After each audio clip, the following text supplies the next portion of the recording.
All right. Okay, we're live. Welcome. Thanks for joining us for a YouTube live session. My name is Brittany. I'm with Jen here today. We're both business success coaches with Practice Better. Today we have a live edition of our Better Business Conversation series, all about spring cleaning your practice. So if you happen to be catching us live, we always love interacting with you guys throughout these sessions. So please let us know where you're from in the comments. Even if you're catching the replay, let us know. We love seeing kind of how far and wide our community spans. So let's just kind of dive into this topic today of spring cleaning your practice. Spring is finally here. I know we're all around the world, but hopefully no matter where you are, you're getting a bit more sunshine and enjoying the longer days. So I know naturally when spring rolls around this time of year, we feel that urge to kind of clean and organize, whether it's, your closet and doing a deep dive of that or purging your fridge and pantry. But we want to kind of shift the focus today and talk, what about your business? What about bringing that idea of spring cleaning to your business? So there's a lot to be said about taking that time to clear out the clutter in your practice and allow for you to feel that sense of being calm and grounded on the inside and paving the way for new growth. We know that spring is the season for growth, and we want to kind of embrace that with you guys. So this is not only beneficial for your mental health, but it also supports your clients because they can kind of sense that shift in you, and you can just show up as the best version of yourself. So we're going to run you through a few different ideas of ways to spring clean your practice. Jen is going to start us off with the first one. Yeah. So I love this topic, Brett, and I think, it's always nice at least once a year to have an opportunity to sort of spring clean your practice.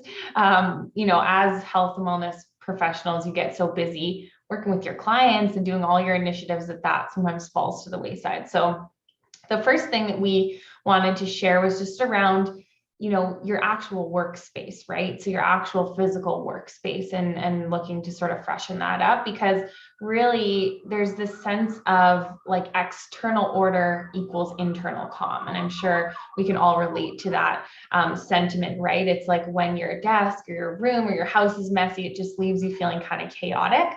And it's the same thing for your work. So looking at how does your desk and office space work for you in terms of the functionality and that kind of thing. So, regardless if you have a dedicated office space at home and, maybe some of you are still in sort of a makeshift at home work situation, but just looking at ways to sort of make it a little bit more enjoyable for yourself and just help with that sort of internal calm piece.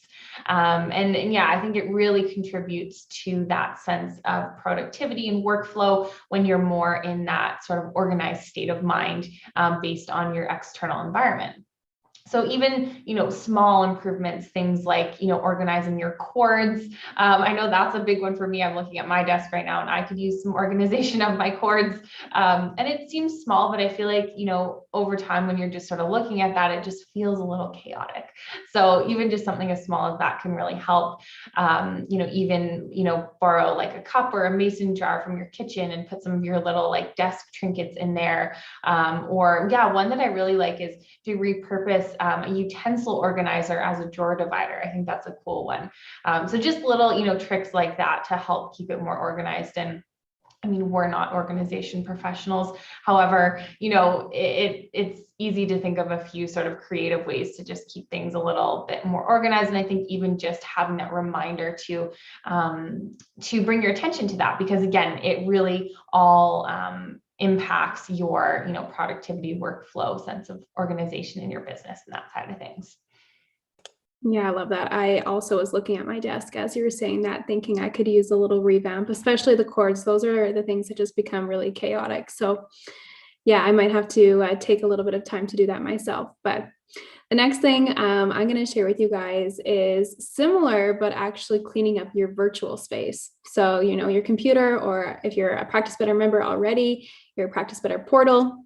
Because just as important it is to have an organized physical space for that sense of calm and order, like Jen was speaking about, it's also important to have your virtual space be clean and organized. So, maybe ask yourself, have you had unorganized files piling up? I know the download section on my computer, always just becomes really chaotic. And then even things within your Practice Better platform, you know, if you've got documents in there, maybe do an audit of those old notes, client records, things of that sort. So consider doing an overhaul and just cleaning it all up. I know it's a really daunting task and we always put it off. I think the perfect example of this is when you get that notification on your phone or computer that you're out of memory and you're like, oh my goodness, I have to go and clear everything out. And it just feels super overwhelming. So if you set aside that kind of regular time once a season or even once a year in spring, you'll just save yourself that frustration when you're in the moment and you need to save something or do something and you just don't have the memory. So take a look at things like your note section in Practice Better, the document section, what can be deleted or even organized into a folder. The forms, are you still using all of them in your practice, you know, as things evolve and things shift in your business, or you have programs that become outdated? Maybe take a look to see what could be cleared out. Your client list, similarly, who are your active clients? Who are clients that you've worked with that you don't foresee using or working with any longer? And who are people that are potentially going to rebook in with you? And then maybe your tags as well. So tags in Practice Better are a way to keep your clients organized. And sometimes, you know, what you're using to organize your clients is no longer relevant. So do an audit of all of those different kind of sections within the platform and see all the ways that you could free up some space. So, you know, you can continue this outside of Practice Better onto your actual computer or even your email inbox too. How many emails we get a day, those can just really start to pile up. So encouraging you to just set aside that couple of hours. It feels so good once you finally get it done. Yeah, that's such a good one. And actually, towards the end, we're actually going to show you a little preview of the platform and a couple of the things that Brett was sharing in terms of, you know, kind of clearing out and organizing your Practice Better platform. We're going to walk you through those as well. So make sure to stick around for that. But yeah, I think that's such an important one as well, is cleaning up your virtual space. Yeah, and then sort of along those lines too, another idea is really looking at your workflow. So this is something that we love to talk about, workflow, streamlining your workflow. I mean, this is really the ethos of Practice Better and allowing you to streamline your workflow.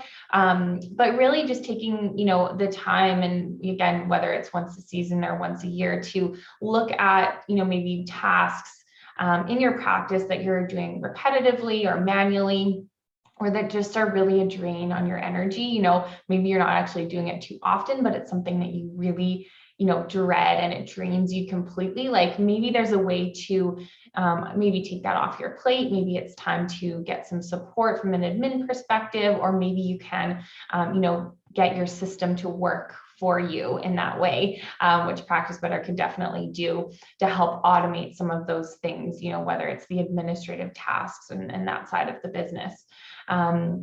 So yeah, maybe you can, you know, hand tasks off to an actual system or to an actual person, but just doing a bit of an audit to see where you can streamline things a little bit more, kind of taking that inventory. And it's well worth it in the long run. I mean, as any of you know who are using Practice Better, you know, your workflow now versus before, you know, there's probably so much time saved, right?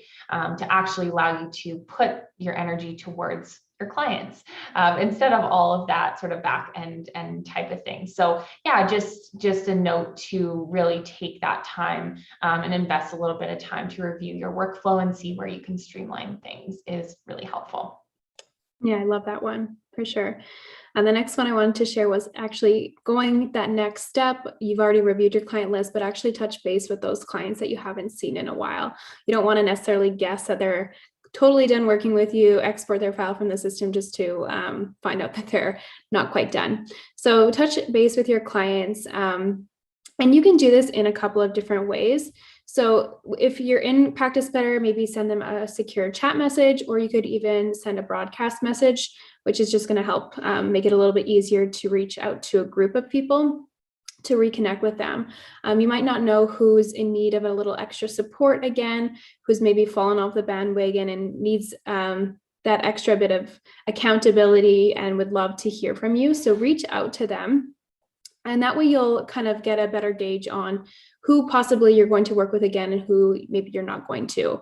I think this also kind of comes down to your business model, whether you work kind of exclusively one-on-one with clients, or you're kind of maybe rolling out new programs and new challenges all the time, because those are the kinds of things that people will sign up for again and again. So keep that in mind too. You have a couple of different options if people have finalized working with you. So if you want to keep things streamlined and organized, you could choose to deactivate a client who you aren't working with in that moment, and then assign them a tag at a later. Sorry about that. Amazon man. And that way, you're going to keep their record intact, but they're not going to have access to their portal. So you don't have to worry about new notifications coming in if they're still kind of poking around their journals or things of that sort. Alternatively, if you want to free up space for more clients, and so depending on what type of plan, this might be really crucial for you to maintain that kind of client record number. You could choose to export a client record. So that way you still have a client record, but then it's removed from the Practice Better platform and you have space for more clients to come in for your business. Yeah, I love those, Britt. I love the funny interruptions on live things these days. I mean, that's just life, right? We're all working from home, so I love it. Hopefully you got something good from Amazon. Yeah, you never know. Amazon is just so quick, right? They just show up at your door. It feels like right after you placed an order. So totally, yeah. Yeah. So another piece we wanted to share was looking at sort of, your other virtual spaces. So maybe your website and your social media. So, obviously as a health professional, your business has evolved over time, right? So it's important to actually take the time to check in to see if your website and your social media and even your Practice Better bio is still an accurate representation of what you offer. Because, many businesses shift and change pretty quickly, depending on, the type of business you have. So just taking a little bit of inventory on your website and your social media can be great. Are your bios aligned still on all your platforms? Are the offerings listed on your website and your Practice Better booking page like updated and accurate? Does your website copy accurately still reflect your target audience? Maybe your niche has shifted and changed a little bit. So just sort of going back to make sure it's all aligned, because, that's the messaging that any potential clients are going to get when they visit your virtual spaces is, really with your website and your social media for the most part.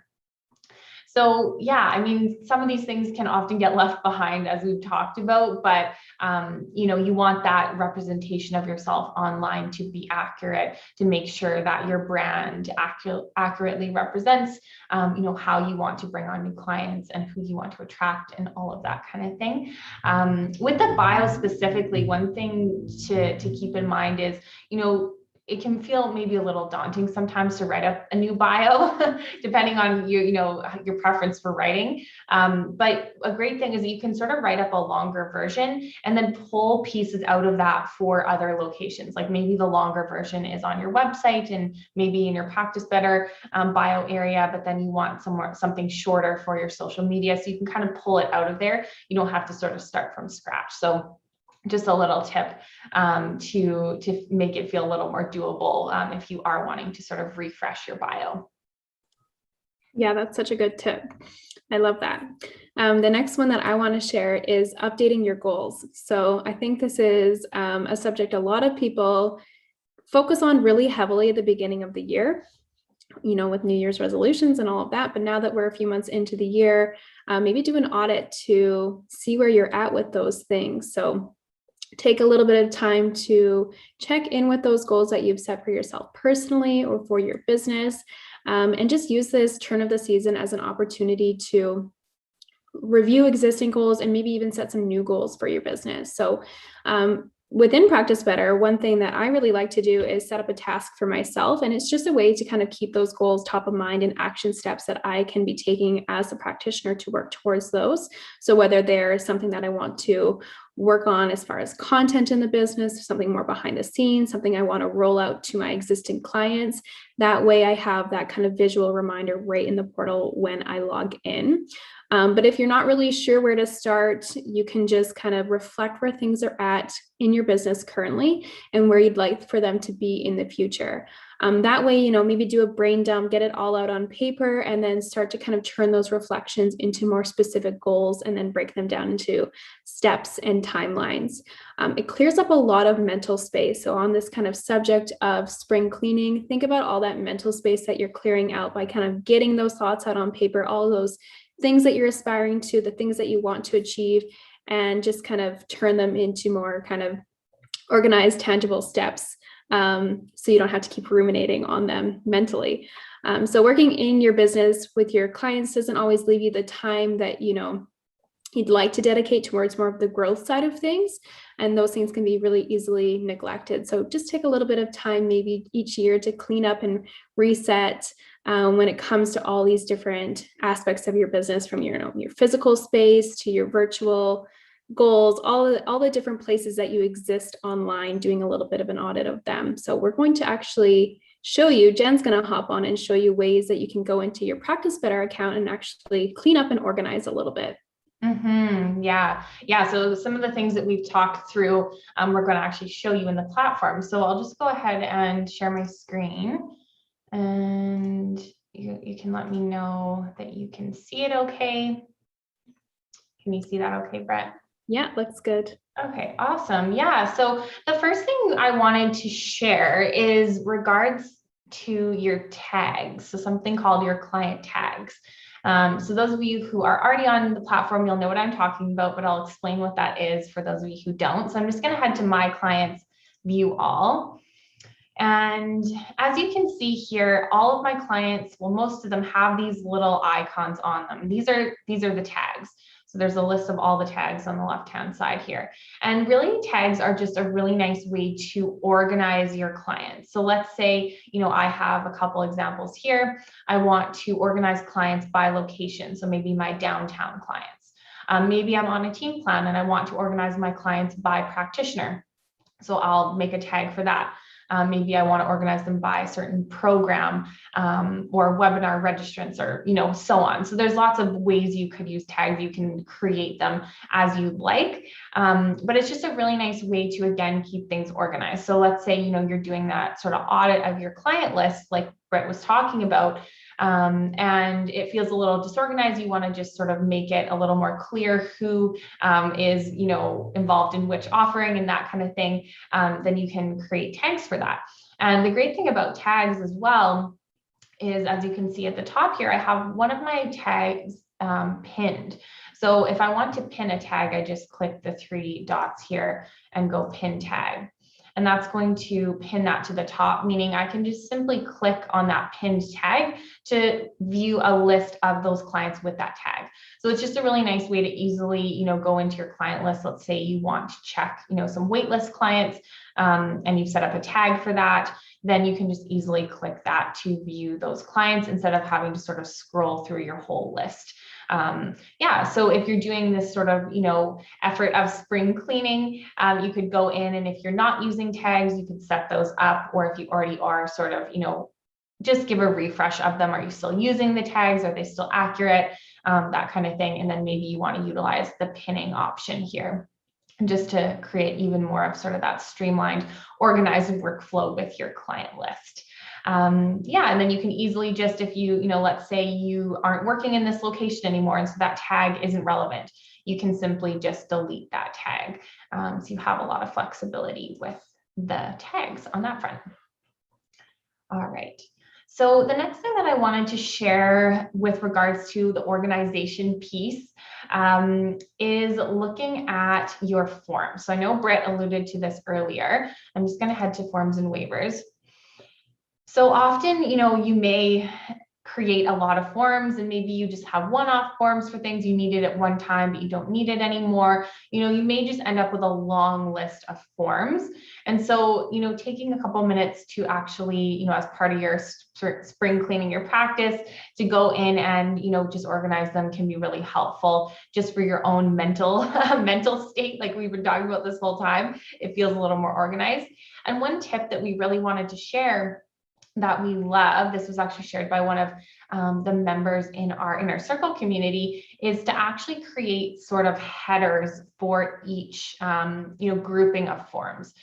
So as you can see with these little folder icons, I've done this, and this is, it's sort of somewhat of a workaround. So you basically just create a new form and you title it this, and you put these little icons in, and you can just simply go Google folder icon, and you can just copy that. And then you just add a question to the form, but you're not actually going to use it, right? It's just sort of functioning as a header. And then you can just change the order of your forms to make sure you organize them, under that header as, you see fit.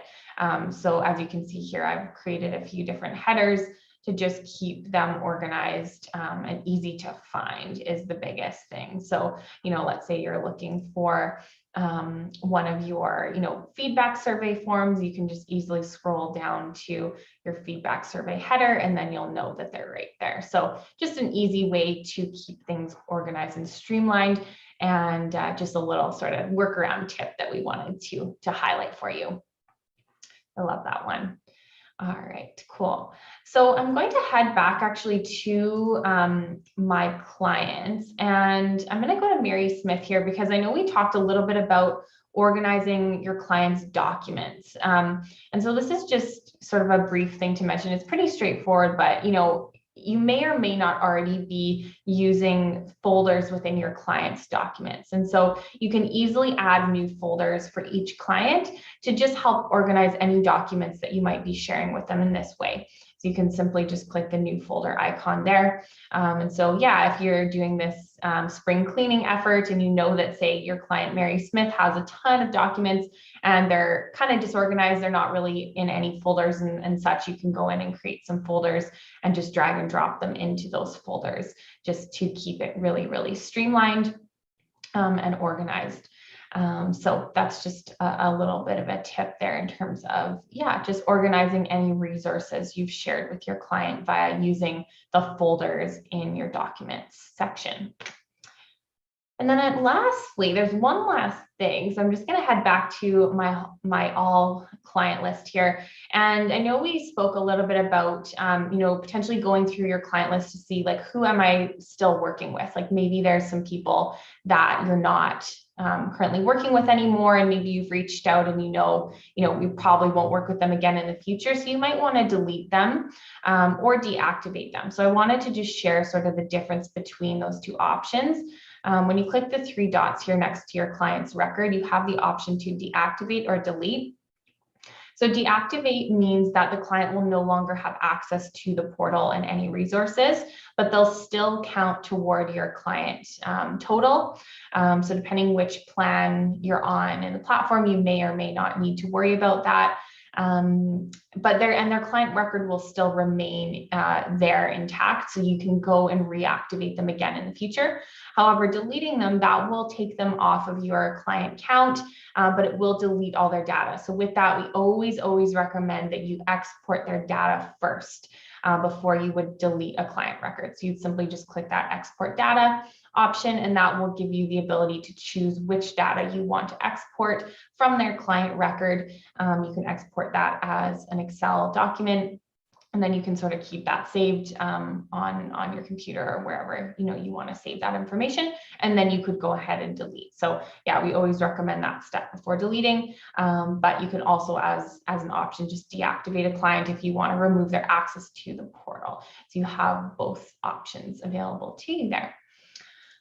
So yeah, I think those are sort of the main pieces. I mean, the platform has so many, I would say, organizational tools that you can use, but we wanted to just really give a little sort of sneak peek into a few of them, a few ways that you can just really, I think, quickly and easily organize your practice and your platform to really give you that sense of more like external order, internal calm kind of thing that we've been speaking about the whole session. So yeah. Awesome. Yeah, thanks everybody for joining us, whether you're here live or you're catching the replay of this. Let us know your favorite kind of trick that we shared today in the comments, something maybe that you'll be giving a try, or if you had any other ideas of things that you're implementing, we'd love to hear them too. I think it's, just such a nice time of year to have that reset and start fresh, right? So we'd love to hear that from you. And like this video if you enjoyed it. Maybe subscribe to the channel. We're putting out new content all the time, ways to optimize your use in the Practice Better platform, and also kind of content surrounding how to grow and build your practice. So lots coming from us in the future. Thanks everybody for joining us, and we will catch you in the next one. Yeah, thanks everyone. Bye.